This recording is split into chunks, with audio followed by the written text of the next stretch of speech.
Conexiones. La figura muestra una conexión soldada típica utilizada en Latinoamérica para conectar columnas tubulares con vigas y las placas de conexión de las alas se conectan a la columna con soldadura de penetración compleja y a la viga con soldaduras de filete. Todas las soldaduras son de obra, excepto la de la placa de conexión de ala inferior a la columna. Conexión viga-columna de momento típica utilizada en Estados Unidos antes del sismo del 17 de enero de 1994 en Northridge, California. Conexión viga-columna de momento típica en Japón. El muñón de viga es soldado en taller a la columna y luego se une con el resto de la viga en obra, usando una conexión apernada. La figura muestra los diferentes tipos de soldadura que existen. Estos son: soldadura de filete, la más sencilla de ejecutar, no requiere mayor fabricación de las partes a unir. Soldadura de penetración, utilizada cuando se quiere una soldadura monolítica entre los elementos conectados. Puede ser de penetración parcial, solo si cubre parte del espesor de uno de los elementos o total. Puede requerir algo de fabricación si es necesario biselar alguno de los elementos para facilitar la fusión. Soldadura de tapón y de ranura, utilizada cuando no hay espacio para hacer una de las otras soldaduras o para hacer uniones de corte menos visibles. Requieren fabricación intensiva para materializar las perforaciones a llenar luego con la soldadura. Podemos además clasificar las soldaduras según cómo se encuentren los elementos conectados. Tenemos entonces juntas traslapadas, juntas en T y juntas de esquina. Existen diversos defectos en soldadura que deben evitarse para obtener una buena conexión. Entre ellos tenemos socavación. Debido a un exceso de temperatura, es posible fundir demasiado el material base, de modo que parte de este fluye fuera de la conexión, creando huecos que luego pueden ser zonas de iniciación de fractura. Falta de fusión.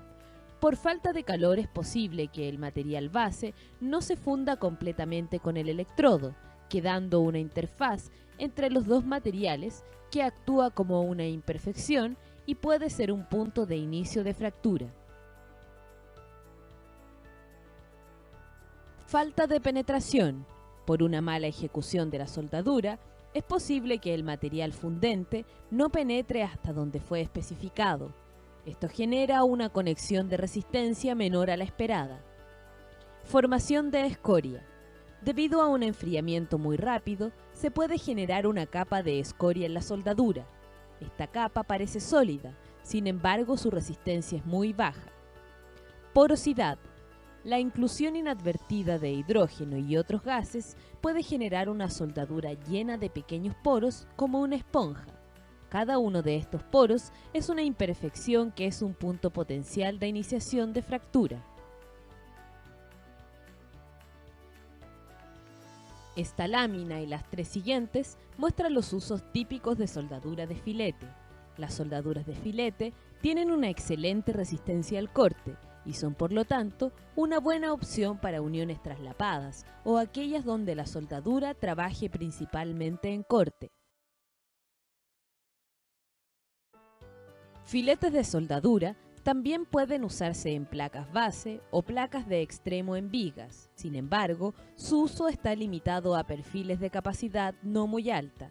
Este tipo de soldadura también se utiliza comúnmente en la unión de placas de corte o ángulos al alma de vigas, y es la soldadura preferida para fabricar miembros armados.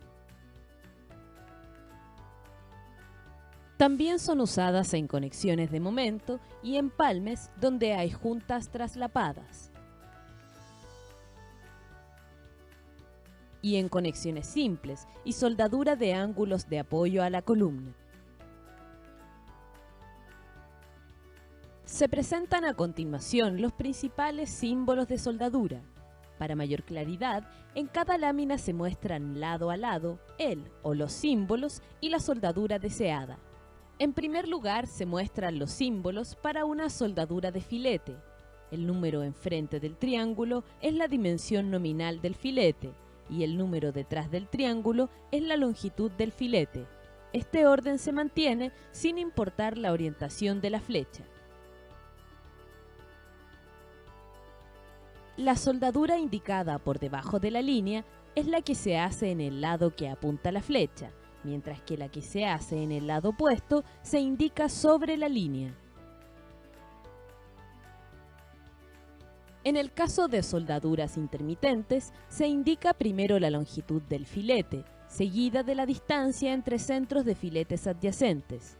Si los filetes están intercalados a un lado y al otro, se desplaza el símbolo de soldadura de uno de los lados. En el caso de soldaduras de penetración parcial, el símbolo indica el tipo de preparación de las placas a unir y se agrega información sobre la separación entre placas si es requerida.